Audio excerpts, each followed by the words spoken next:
Hey, this is Carlo at 4GQTV here at the Mondo booth, where you can go to mondoshop.com to find some of these items. And I'm here with Alex Brewer. Alex is one of the sculptors on some of the figures. Alex, can you tell me a little bit about yourself and what you've done? Yeah, sure. I'm a sculptor here at Mondo, as Carlos said, and I work on lines such as the X-Men animated line in 1/6 scale that we do here, and also the real Ghostbusters and our Sofubi Ninja Turtles and lots of fun stuff. So, yeah, I can take you through the stuff that we have here on display at WonderCon. Absolutely. Cool. So I guess we can start with our latest reveal, Nightcrawler, part of our 1/6 scale X-Men animated line. And as you can see, there's a little nod to the classic scene from X-Men 97, where he wields 3 swords to fight off the Omega Sentinels. We can recreate that here. He's got a bendy wire tail. He'll come with 2 interchangeable bendy wire tails, one regular and then one that can hold his fencing sword here, to recreate that iconic moment from the show.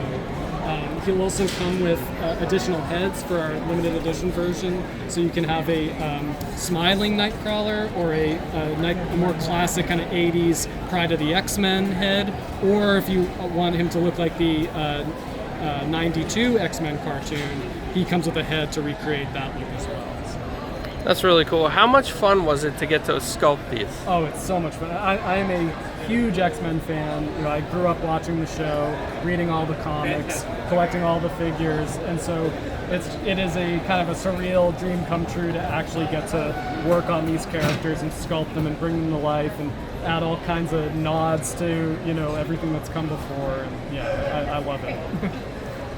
And then the Wolverine here. Yes. I just want to tell you, this is the beloved classic Wolverine for me. I like the blue and yellow a lot. It's one of my favorites. I know some people prefer the brown and yellow, but the blue really sticks out to me. Because whether you were reading the comics in the 70s when he was rocking that look, or when the 90s sort of brought it back, there's a lot of it's a very iconic Wolverine costume. You can always go back to it, right? Did you also sculpt the Chibi Nightcrawler? I did, yes. So this is, and if you're familiar with the comics, there's an issue called Kitty's Fairy Tale that introduced this sort of chibi version of Nightcrawler called a Banff, this sort of mischievous elf version. And so sometimes stuffed animals or dolls will show up associated with that character, so we wanted to have that as a special nod. So the figure will come with this little Banff doll, which I'm really excited that we got to do because it's just so cute, Absolutely. And then also there is some really cool stuff over here, which is the brown and yellow. Yes, our show exclusive for WonderCon is, we mentioned the, how awesome the tiger stripe yellow costume is for Wolverine, but the brown suit also is just an amazing, iconic version of him.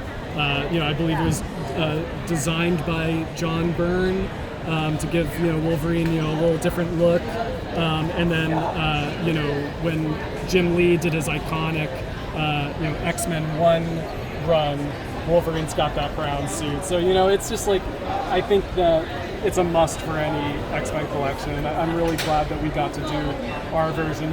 He sports it in Pride of the X-Men and in X-Men 97 for the finale, and yeah, it's just I'm glad that we can satisfy both fans of both costumes for Wolverine. And the figure comes with lots of different alternate parts. He has a bare-chested torso with a ripped shirt and unmasked head, so you can do your battle-damaged Wolverine. And we painted all the little chest hair lines on there, so he's appropriately hairy. And I'm glad that we got to do it. That's got to be so much fun, just sculpting these and then getting to see the paint as well when they get painted and stuff. Every part of the process is Christmas morning, so I do a digital sculpt, and then that eventually gets 3D printed. That gets passed off to the painter, who does what we call a paint master, which is a fully painted version of the 3D print that we show the factory to say this is what it it should look like. And so each part of the process is like, oh, you know, I get to see the figure in full 3D. I get to see it fully painted. I get to see it as a plastic articulated action figure. You can actually, you know, pose, and yeah, I love every part of it. So take me through the Ghostbusters, because you mentioned that you also helped with the Ghostbusters. Yes, yeah. I got not only am I getting to sculpt X-Men, I'm getting to sculpt the real Ghostbusters, another beloved cartoon. Grew up with, played with the figures, and yeah, we'll take a look at that over here. So we're working our way up to building out the four Ghostbuster team. We just unveiled at this show Winston Zedmore. So our first release was Peter Venkman, and then followed by Egon. And each of these Ghostbusters comes with a villain ghost. So Peter came with Sam Hain, Egon came with Boogeyman, and now Winston is going to come with the Sandman. Very creepy, you know.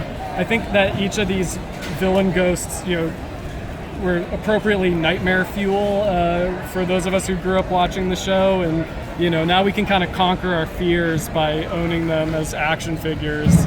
But yeah, it's just, again, just a dream to get to work on all of these. Do little kind of like some more like kind of deep cut references, like the blue intro ghost that you'd see at the beginning of every, you know, the intro to every episode of the show, and then Charles Foster Hearst on his Rosebud sled, you know, kind of a Citizen Kane reference from the episode Buster of the Year. Just very memorable moments from the show that we get to, you know, represent in plastic form, which I just can't believe. So, also it's our first foray into 1/12 scale.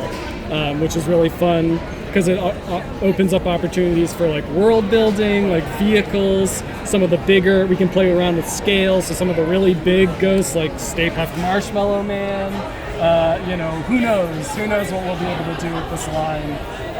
And the support from the fans has been tremendous. It's just been really satisfying to see. And yeah, it's going strong. And then also you have a Carnage. Yes. So we've sort of started to expand our 1/6 scale X-Men into a larger 1/6 scale Marvel animated line. And so that includes Spider-Man, the animated series. So we previously did Spider-Man. We did a black costume symbiote suit of Spider-Man and Venom. So we're continuing that symbiote trend with now Carnage. And yeah, this was a really fun character to work on. I said with something about like Carnage and Venom, where once you get the pieces in place, when you're sculpting it and painting it, they're just built to be cool. Like they are just really graphic, dynamic character designs.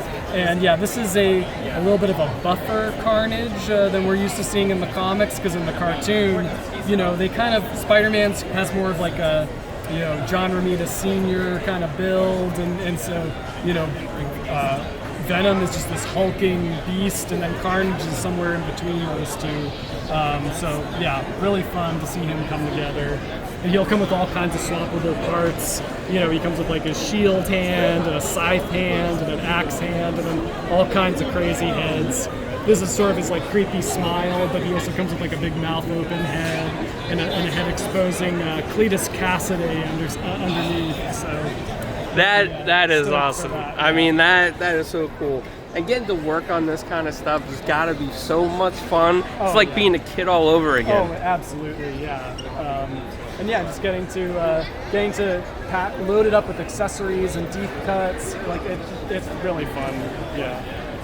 And then there's two that I didn't get to see earlier, but Mumra. Yeah, Mumra the Ever Living. So this is part of our 1/6 scale Thundercats line. Last year we released Lion-O, and you know, Lion-O and Snarf, and that figure came out so good. Sculpted by Maytem Taranya, who is just a master of detail, master of realism. Loves He-Man, loves Thundercats, and it really shows in the work. And so Mumra, he's got a wired cape, cloth goods cape, that's like appropriately tattered and ripped up. He's got these, the tassels under his crown that are wired and can be posed. He's got his sort of mummy wrapping that also is posable, so you can get all kinds of really crazy dynamic poses out of him. And also like his removable armor parts, so that if you want a more kind of classic Mum-Ra look like from the cartoon, he's got his chest tattoo, so you can show that if you want.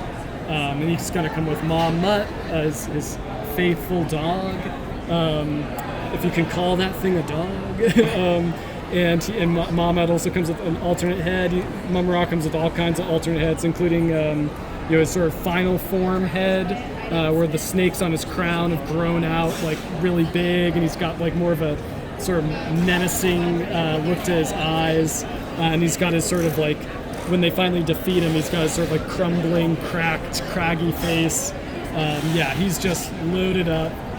So awesome to get to bring a character like this to life, with all the detail and all of the realism packed into it. And then there's also She-Ra. Yeah, so She-Ra and Swiftwind unveiled at this show for the first time. So excited about this one. Last year we did Scare Mare, which is the steed for Scare Glow, which was an original character that Mondo got to create for Masters of the Universe, working with Mattel. With their blessing, they allowed us to actually contribute a new character to the lore. But so we that was our first horse. We got to keep going with the horses. We got to make Swiftwind She-Ra's steed, and so getting to finally bring him to life with all of the different textures. He comes with multiple heads to create his different looks. From if you want a more kind of classic look from the cartoon, or if you want his just sort of his regular, I guess you call it unmasked horse look. That's all there for you. Amazing wingspan, incredibly intricate, detailed armor. Again, this is a May Temptarana special. He just loves these characters so much. He loads them up with just everything, right? And so he worked on both Swiftwind and She-Ra. We put out a previous She-Ra a few years ago, but so now this is like more of a classic filmation, cartoon-looking version, and she'll also come with lots of swappable parts to make a more toy-accurate version, and also like a bubble power variant. And she comes with a lot of different accessories, different portraits and expressions, and different hairstyles. So we're really excited about this one. Yeah, it's really cool to see this. I remember my sister playing with She-Ra when we were younger. And now looking at this, it's like this detail just in the characters alone. As a fan of pop culture, I want this just because it's so detailed. Oh yeah. I mean, your sister was into She-Ra. Well, She-Ra's He-Man's cousin, right, or sister, relative. It's great to get to do her once again, and so like graceful but powerful. May he crushed that part of the sculpt. So, and she also comes with a lookie and Swiftwind's baby there. So cute. Wow, that is just so cool. And it's it almost feels like that these are exactly larger life toys of the originals, but with a lot more detail, more posability, more interchangeability.